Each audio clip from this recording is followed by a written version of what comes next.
Bismillahirrahmanirrahim. Let's start our today's lecture with these beautiful verses. Rabbi shrah li sadri wa yassir li amri wahlul uqdatam min lisani yafqahu qawli. Welcome to AppSex online sport program. I'm your English teacher, Miss Sayyeda Robana.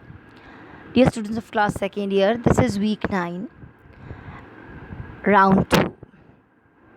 The contents of today's lecture are Unit 3, Duty and Responsibility, Reading Selection 3.1, Lesson from the Battle of Ohud, History.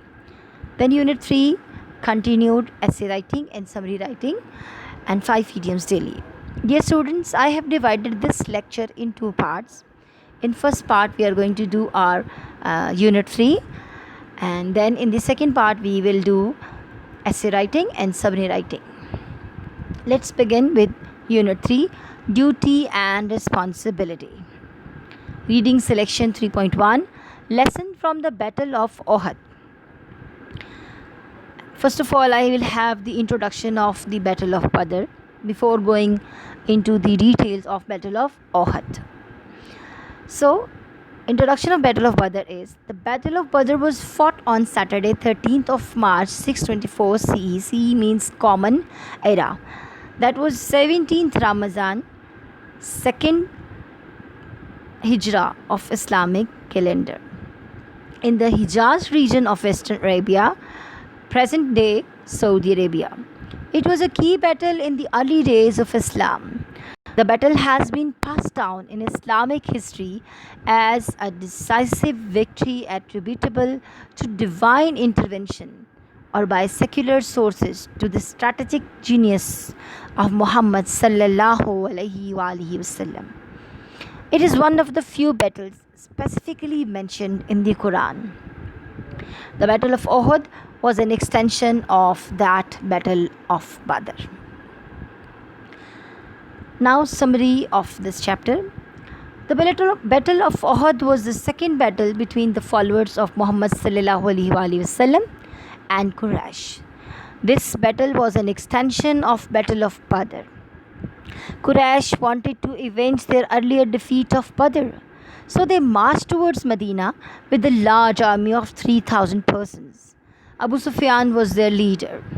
When the Prophet Muhammad sallallahu alaihi wasallam came to know of that intentions of Quraysh, he held a council of war. He was personally of the opinion to stay inside the city, but the younger elements insisted that the battle should be fought in the open place at some distance from Medina. At last, the Holy Prophet ﷺ decided to meet the enemy in an open field outside Medina. They assembled a force of 1,000 men and marched towards Ohud. On the way, some people withdrew, and Prophet ﷺ was left with only 700 persons. The Holy Prophet ﷺ ordered the Muslim warriors to take up their positions at Uhud on the rising ground. A band of archers were also commanded to take up positions the mount behind main position. Archers were आपके तीरंदाज होते हैं, men with bow, जो attackers होंगे, right? The battle started and there was furious fighting between the two parties. The Muslims fought bravely and broke the enemy's lines. The Quraysh fell back, and seeing their retreat, that contingent of Muslims archers, contrary to the instructions of the Holy Prophet ﷺ, left their positions. Khalid bin Walid took advantage of this weak point, and he rushed with some armed men and occupied that position, killing some of the archers. Thus, the Muslim army came under the severe attack from rear and front positions, and this changed the course of battle. Many Muslims were martyred. The Prophet Muhammad sallallahu alaihi wasallam himself was severely wounded. The Quraysh shouted that Muhammad sallallahu alaihi wasallam had been killed. Nauzubillah. The news demoralized the Muslim army.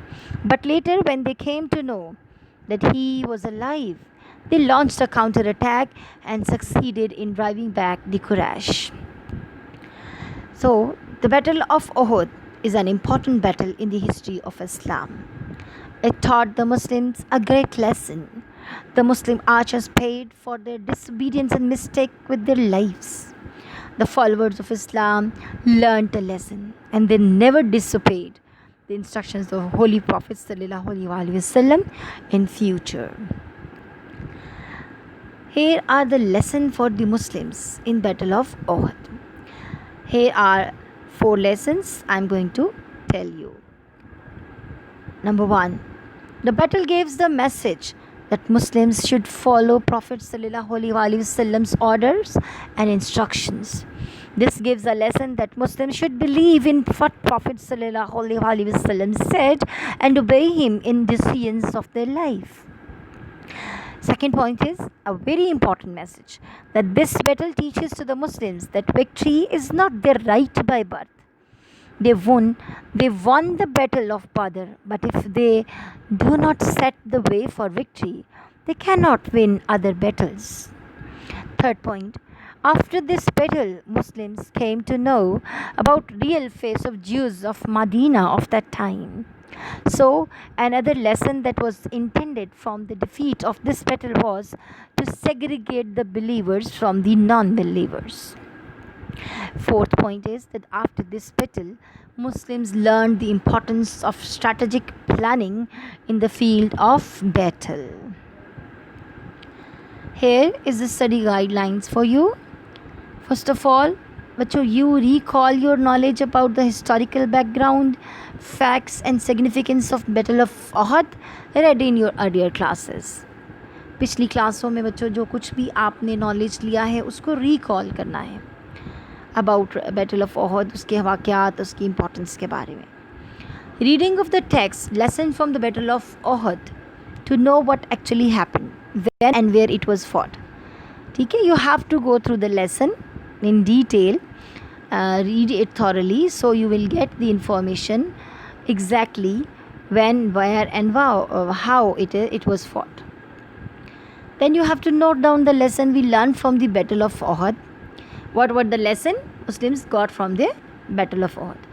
How important it is to follow orders.